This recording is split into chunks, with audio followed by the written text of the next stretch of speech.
ما يلفظ من قول إلا لديه رقيب عتيد. Tidak ada suatu kata yang diucapkannya, melainkan ada di sisinya malaikat pengawas yang selalu siap mencatat.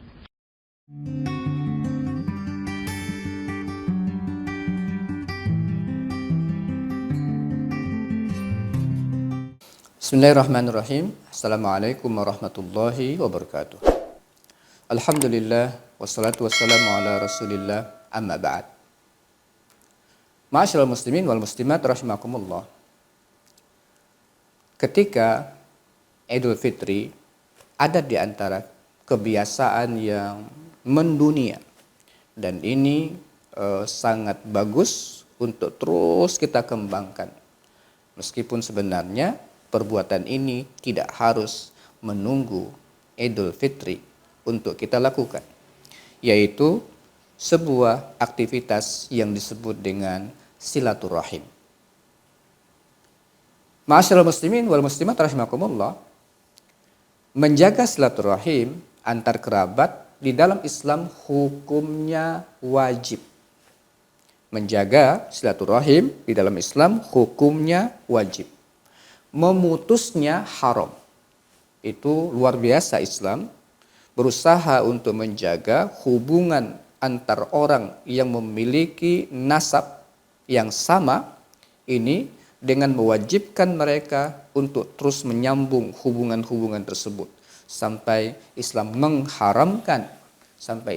mengharamkan orang-orang yang memutus silaturahim ini. Dasar para ulama kita untuk menyatakan bahwa hukumnya adalah wajib dan memutusnya adalah haram. Di antaranya adalah firman Allah Subhanahu wa taala dalam surah Muhammad, "Fahal 'asaitum in tawallaitum an tufsidu fil ardi wa tuqatti'u arhamakum ulaika alladzina la'anahumullah fa asammahum wa a'ma absarahum." Allah berfirman, maka apakah kiranya jika kamu berkuasa, kamu akan membuat kerusakan di muka bumi dan memutuskan hubungan kekeluargaan? Mereka itulah orang-orang yang dilaknati Allah, ditulikan telinganya dan dibutakan penglihatan mereka. Nah, ungkapan Allah, ulaikal ladzina la'anahumullah fa asammahum wa a'ma absarahum. Mereka itu yang memutus silaturahim itu adalah orang-orang yang mendapatkan laknat Allah, ditulikan, dibutakan. Itu menunjukkan tentang kerasnya teguran Allah Subhanahu wa taala kepada orang yang memutus tali silaturahim ini. Sehingga para ulama mengatakan ungkapan seperti ini menunjukkan tentang wajibnya melakukan silaturahim. Kemudian dalam sebuah hadis Rasulullah sallallahu alaihi wasallam menyatakan la yadkhulul jannata qati', tidak masuk surga orang yang memutus silaturahim. Nah, dari situlah maka para ulama kita menyatakan bahwa silaturahim ini adalah wajib hukumnya dan memutusnya adalah haram. Ma'asyiral muslimin wal muslimat rahimakumullah. Kemudian silaturahim ini memiliki prioritas-prioritas. Siapa orang yang paling pertama, siapa yang berikutnya untuk kita perhatikan. Dalam sebuah hadis, akhbarana Bahz ibn Hakim qala haddatsani abi an jaddi qala qultu ya Rasulullah man abarru qala ummak qala qultu summa man qala ummak qala qultu summa man qala ummak qala qultu summa man qala summa abaka summa al-aqrab fal aqrab. Dari Bahz bin Hakim, beliau mengatakan, bapakku mengatakan kepada aku dari kakekku. Beliau berkata, aku bertanya kepada Rasulullah, wahai Rasul, siapa orang yang paling berhak untuk aku perbaiki, aku hubungkan dengan baik, aku lakukan perbuatan yang baik. Qala ummak, ibumu. Lalu aku bertanya lagi, siapa lagi? Rasul mengatakan ibumu. Aku bertanya lagi, siapa lagi? Ibumu. Ternyata 3 kali Rasul menyebut ibu, ummak, ummak, ummak. Setelah itu aku bertanya lagi siapa? Baru yang keempat, abaka, bapakmu. Kemudian lanjut oleh Rasul mal aqrab fal aqrab. Kemudian kerabat terdekat. Masyaallah muslimin wal muslimat rahimakumullah. Jadi ada prioritas yang oleh Rasulullah Shallallahu Alaihi Wasallam diberikan kepada kita, siapa orang yang harus kita hubungkan silaturahim ini. Yang paling pertama ibu, setelah itu bapak, setelah itu kerabat yang terdekat dengan kita. Tentunya kerabat yang terdekat itu adalah saudara sekandung kita, kemudian ada paman kita dari bapak, ada bibi kita dari bapak, paman kita dari ibu, bibi kita dari ibu, ada nenek yang di atas. Nah, ini semua adalah kerabat-kerabat baru. Selanjutnya al-aqrab fal aqrab. Masyaallah muslimin wal muslimat rahimakumullah. Nah, menjaga silaturahim ini penting bukan sekedar karena Islam atau agama mewajibkan kita untuk melakukannya dan mengharamkan kita untuk memutuskannya. Tapi logika dunia saja, kalau kita berpikir bahwa keluarga adalah tulang punggung seseorang. Jadi keluarga ini kalau ibaratkan tubuh, dia adalah tulang punggung. Apa arti tulang punggung? Ketika dia sudah tidak ada, atau lemah atau bermasalah, maka tidak ada yang bisa menopang tubuh kita. Tidak ada yang bisa menopang tubuh kita. Sebagaimana tubuh tidak bisa ditopang kecuali oleh tulang punggung, maka kita tidak bisa hidup kecuali oleh topangan keluarga. Itu kira-kira seperti itu. Jadi meskipun sebaik apapun teman, ketika kita mendapatkan masalah, maka biasanya yang paling pertama dan keluarga itu memiliki, karena ada hubungan darah itu, rasa emosi, upaya untuk membantu, melakukan pembelaan itu muncul. Oleh karena itu, jahat dengan keluarga itu sangat-sangat tidak dibenarkan oleh Islam, karena akan berpengaruh sebenarnya dampak negatifnya pada orang yang melakukannya. Masyaallah muslimin wal muslimat rahimakumullah. Hanya kadang-kadang ada orang yang memahami sangat-sangat terbatas, sempit apa itu silaturahim, yaitu datang berkunjung ke saudara. Ya. Jadi kadang-kadang itulah yang dimaksud dengan silaturahim. Kalau tidak seperti itu, maka tidak silaturahim. Nah, ini yang perlu untuk kita bicarakan, apalagi di tengah COVID kayak begini, di mana himbauan nggak boleh pulang kampung, ya, lalu kita nggak boleh banyak berinteraksi dengan orang, menjaga jarak. Apakah dengan kondisi kayak begini maka kita tidak bisa melakukan silaturahim? Nah, ini yang perlu kita bahas. Jangan sampai kondisi kayak begini, gara-gara pemahaman kita yang sempit tentang silaturahim, akhirnya kita tidak melakukan silaturahim. Nah, kita akan bahas secara umum, secara khusus tentang ragam dan corak silaturahim menurut para ulama, supaya kita tetap bisa memaksimalkan perintah Allah Subhanahu wa taala dan menghindarkan larangan untuk memutus itu meskipun dalam kondisi seperti sekarang ini. Menurut para ulama, silaturahim itu memiliki ragam yang sangat banyak. Pandangan mereka ini didasarkan pada makna dasar silaturahim. Karena silaturahim itu berasal dari dua kata, silah dengan ar-rahim. Silah itu adalah menghubungkan antara satu dengan yang lain, itu namanya silah. Ya, dari kata-kata wasola, dihubungkan. dihubungkan. Kemudian ar-rahim yaitu rahim.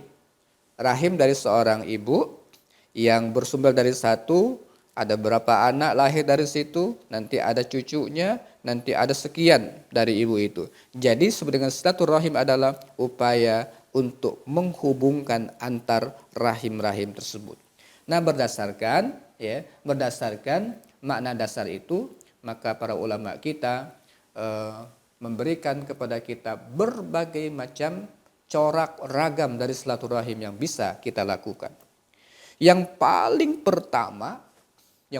pertama silaturahim itu adalah mendoakan ibu, bapak, kerabat, saudara. Nah, itu yang paling pertama bentuk silaturahim. Dari Abu Darda, salah seorang sahabat, annahu sami'a Rasulullah sallallahu alaihi wasallam yaqul, ma min abdin muslimin yad'u li akhihi bi dhahril ghaibi illa qala al malak walaka bimithl, rawahu Muslim. Dari Abu Darda bahwa sesungguhnya beliau mendengar Rasulullah sallallahu alaihi wasallam bersabda, tidak ada seorang hamba muslim pun yang berdoa untuk saudaranya pada zahrul ghaib, saudaranya nggak tahu dia didoakan, sehingga dia tulus betul mendoakan saudaranya, illa qalal malak, kecuali malaikat akan mengatakan kepada orang yang berdoa, walaka bimisl, untukmu wahai yang berdoa sama mendapatkan apa yang kamu doakan untuk saudaramu. Lalu Rasulullah SAW juga dari Abu Darda, beliau bersabda, da'watul mar'il muslim li akhihi bi zahril ghaibi mustajabah. Doa seorang saudara muslim untuk saudaranya pada zahrul ghaib, saudara yang tidak tahu dia didoakan, maka doa itu adalah doa mustajab, doa mustajab. Lalu ada malaikat yang ditugaskan oleh Allah untuk mendengarkan orang-orang yang berdoa seperti ini. Setiap dia mendoakan saudaranya kepada kebaikan, malaikat mengatakan amin walaka bimisl, amin kata malaikat, dan untukmu mendapatkan apa yang sama dengan apa yang kamu minta untuk saudaramu. Hadis diriwayatkan oleh Imam Muslim. Jadi ini yang paling pertama, doa untuk kerabat. Ini, ma'asyar muslimin wal muslimat rahimakumullah, hati kita yang paling pertama akan bersambung dengan mereka. Tapi insya Allah mereka juga akan merasakan getaran itu, suasana doa kita kepada mereka itu, sehingga nanti akan muncul suasana cinta di antara kerabat. Nah, ini yang paling pertama. Jadi yang kedua, dari hadis ini juga kita dapat bocoran ini, informasi yang luar biasa. Salah satu cara kita untuk mendapatkan doa yang mustajab adalah mendoakan saudara. Kan dapat dua kita jadinya. Saudara dapat, tapi ternyata kita mendoakan saudara, malaikat yang mengaminkan dan mendukung doa itu, lalu mengatakan engkau juga akan dapat seperti yang engkau doakan untuk saudaramu. Jadi luar biasa. Ini manfaat silaturahim jenis pertama, yaitu saling mendoakan saudara. Kedua, nah ini yang sering dipahami oleh orang, yaitu berkunjung ke rumah kerabat. Berkunjung ke rumah kerabat. Karena memang ini juga pahalanya sangat besar. Dalam sebuah hadis diriwayatkan, ada seorang yang mengunjungi saudaranya di negeri yang lain. Ini sudah lain negeri ini. Lalu Allah mengutus malaikat di belakang orang itu. Disuruh malaikat untuk membuntuti, mengikuti orang tersebut. Nah, ketika malaikat sampai ke orang tersebut, lalu malaikat bertanya, engkau mau kemana? Berangkat kemana? Orang tersebut menjawab, aku akan mengunjungi saudaraku di jalan Allah. Lalu malaikat itu bertanya, apakah dia memiliki kenikmatan atau harta yang kau bisa manfaatkan? Dia menjawab, enggak. Hanya saja aku cinta dia karena Allah. Malaikat berkata, aku adalah utusan Allah kepadamu. Sesungguhnya Allah mencintaimu. Sesungguhnya Allah mencintaimu. Sebagaimana engkau telah mencintai temanmu, sahabatmu di jalannya. Ma'asyiral muslimin wal muslimat rahimakumullah. Hadis ini diriwayatkan oleh Imam Muslim.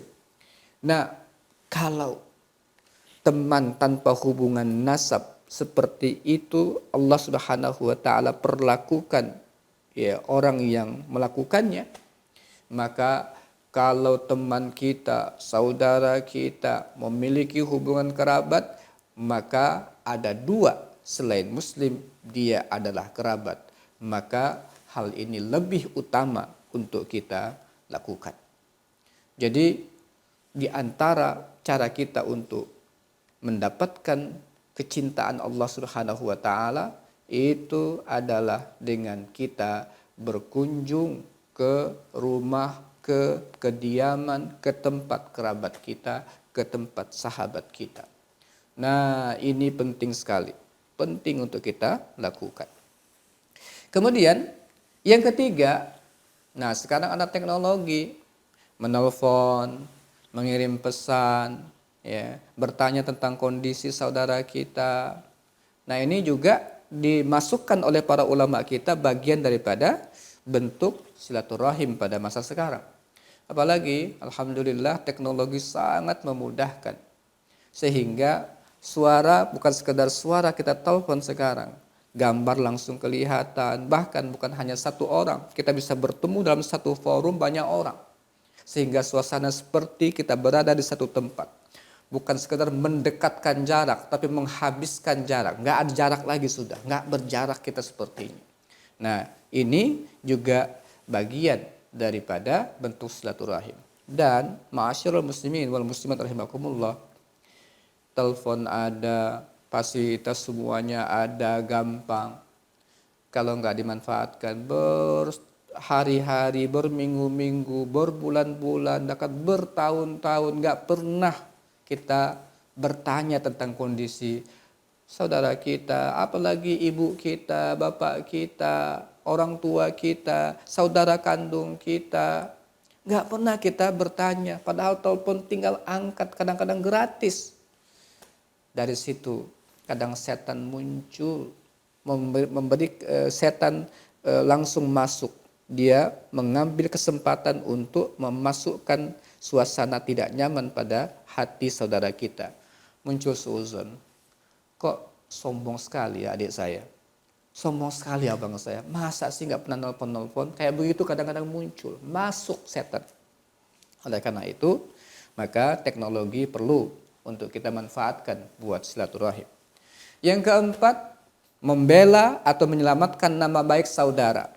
Ya, kalau ada saudara dirusak namanya, kita tahu bahwa dia sebenarnya tidak seperti itu, maka pembelaan kita untuk menjaga nama baik, menutupi, kalaupun ada kesalahan, dan kesalahan sebenarnya masih sangat mudah untuk kita bisa bela, maka kita bagian daripada silaturahim adalah dengan melakukan pembelaan tersebut. Karena membela nama saudara kita, lalu nama baiknya terjaga, juga pasti akan berdampak kepada kita juga dengan nama baik kita juga. Kemudian yang kelima adalah membersamainya dalam musibah, meringankan kesedihannya dan ikut dalam kegembiraannya. Ini juga bagian daripada bentuk silaturahim. Dan Allah sangat suka orang-orang yang melakukan ini. Bahkan ya, sampai Allah Subhanahu wa taala dalam hadis lewat Rasulnya menyebutkan, Rasul mengatakan, man naffasa an mu'min kurbatan min kurabid dunya naffasallahu anhu kurbatan min kurabi yaumal qiyam. Barang siapa yang memberikan kenyamanan, suasana menjadi mudah, memudahkan orang-orang di dunia, seorang mukmin yang lagi sulit, lagi bermasalah, dimudahkan oleh dia, Allah akan mudahkan nanti urusannya pada hari kiamat. Ya. Wa man yassaru ala mu'sir yassarahullah. Yassarallahu alaihi fid dunya wal akhirah. Barang siapa memudahkan orang yang lagi kesulitan, Allah akan mudahkan nanti di dunia dan di akhirat. Wa man satara musliman satarahullah fid dunya wal akhirah. Barang siapa yang menutup aib orang muslim, Allah akan tutup aibnya di dunia dan di akhirat. Wallahu fi aunil abdi maka dan abdu fi auni akhi. Allah akan selalu senantiasa bersama dengan saudara, dengan seorang hamba kalau dia selalu membantu saudaranya. Ini luar biasa. Allah Subhanahu wa taala ya, lewat Rasulullah sallallahu alaihi wasallam menggambarkan bagaimana dampak positif bagi orang-orang yang memperhatikan saudaranya. Ketika saudaranya lagi kesulitan, dia membersamainya dengan apa yang dia bisa lakukan. Ini bentuk silaturahim dan ini tidak akan dilupakan oleh saudara kita. Karena ketika mereka bermasalah, maka kita membantu dia. Ini lebih kadang-kadang kenangannya lebih dalam dibandingkan ketika dalam kondisi biasa. Nah, kalau mereka mendapatkan keberhasilan, kesuksesan, kita mengucapkan dan merasakan juga kebahagiaan, itu bagian daripada silaturahim. Dan sangat mudah sekarang kita ucapkan dengan WA, itu gampang sekali ya untuk bersilaturahim pada hari ini. Kemudian yang keenam, menjenguknya kalau sakit, bertakziah kalau ada yang meninggal di antara sesama muslim. Nah, ini ma'asyiral muslimin wal muslimat rahimakumullah, itu adalah hak-hak muslim dengan muslim, apalagi muslim itu adalah sahabat, adalah kerabat dia, bukan sekedar sahabat tetapi dia adalah juga kerabat.